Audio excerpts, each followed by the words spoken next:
Selamat pagi, apa kabar? Semoga kita semua dalam keadaan sehat walafiat ya. Anak-anak, pada kesempatan kali ini, Ibu Guru akan menjelaskan tentang perkembangbiakan tumbuhan secara vegetatif. Anak-anak, pada pertemuan sebelumnya, kita pernah belajar tentang perkembangbiakan tumbuhan secara generatif. Perkembangbiakan tumbuhan secara generatif adalah perkembangbiakan tumbuhan melalui proses perkawinan. Sedangkan pada kesempatan kali ini, kita akan belajar tentang perkembangbiakan tumbuhan secara vegetatif, yaitu perkembangbiakan tanpa melalui proses perkawinan. Perkembangbiakan vegetatif terbagi menjadi dua, yaitu secara alami dan secara buatan. Vegetatif alami adalah perkembangbiakan yang berlangsung sewajarnya tanpa campur tangan manusia, yaitu dengan tunas, umbi, rizoma, dan stolon. Sedangkan perkembangbiakan vegetatif buatan terdiri dari stek, merunduk, cangkok, okulasi, dan mengenten. Tunas adalah tumbuhan muda yang baru tumbuh di ujung batang atau ketiak daun. Contoh dari tumbuhan yang berkembang biak dengan tunas adalah pohon bambu, cocor bebek, dan pohon pisang. Selanjutnya adalah perkembangbiakan dengan umbi. Umbi adalah tempat untuk menyimpan cadangan makanan atau sebagai alat perkembangbiakan. Ada 3 macam umbi, yaitu umbi lapis, umbi batang, dan umbi akar. Contoh tanaman yang berkembang biak dengan umbi lapis adalah bawang merah, bawang putih, dan bunga lili. Sedangkan contoh tanaman yang berkembang biak dengan umbi batang diantaranya kentang dan ubi jalar. Sedangkan contoh tanaman yang berkembang biak dengan umbi akar adalah wortel, singkong, dan lobak. Perkembangbiakan vegetatif alami selanjutnya adalah dengan cara rizoma. Rizoma adalah batang yang menjalar di bawah permukaan tanah.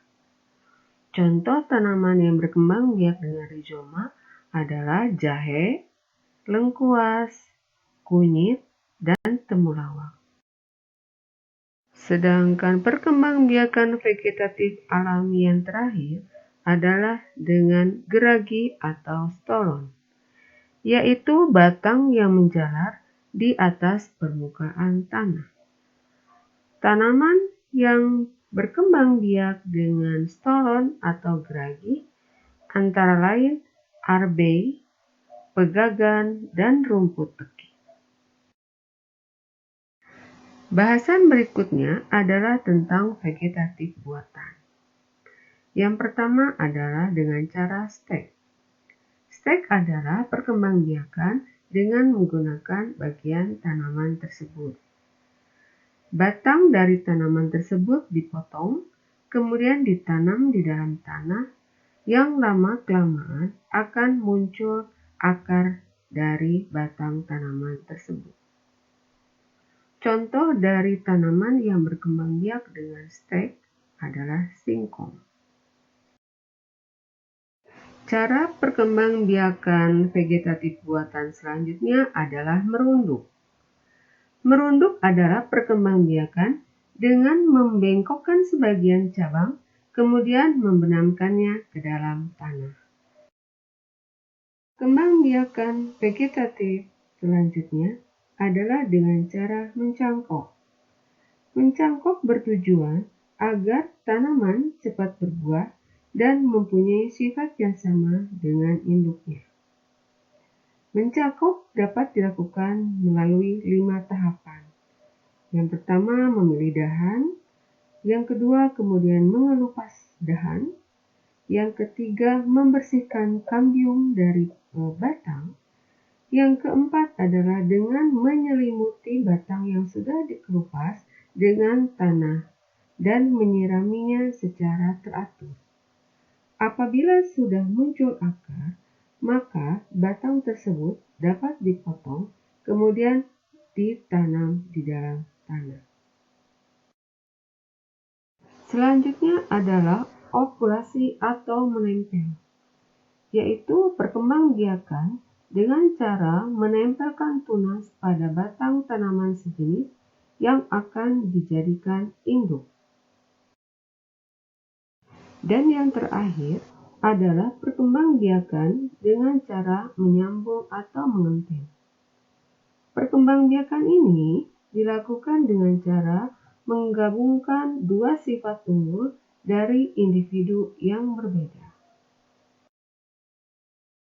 Perkembangbiakan vegetatif buatan memiliki keuntungan dan kerugian. Keuntungannya yaitu dapat berbuah dengan cepat dan banyak, sifatnya akan sama dengan sifat induknya, dan cepat menghasilkan individu yang baru.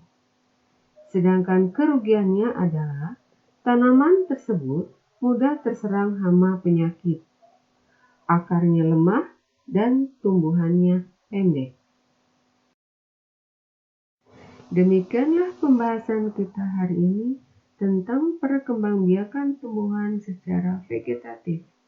Mudah-mudahan kalian dapat memahaminya dan dapat mempraktikkannya di rumah. Sekian dan terima kasih.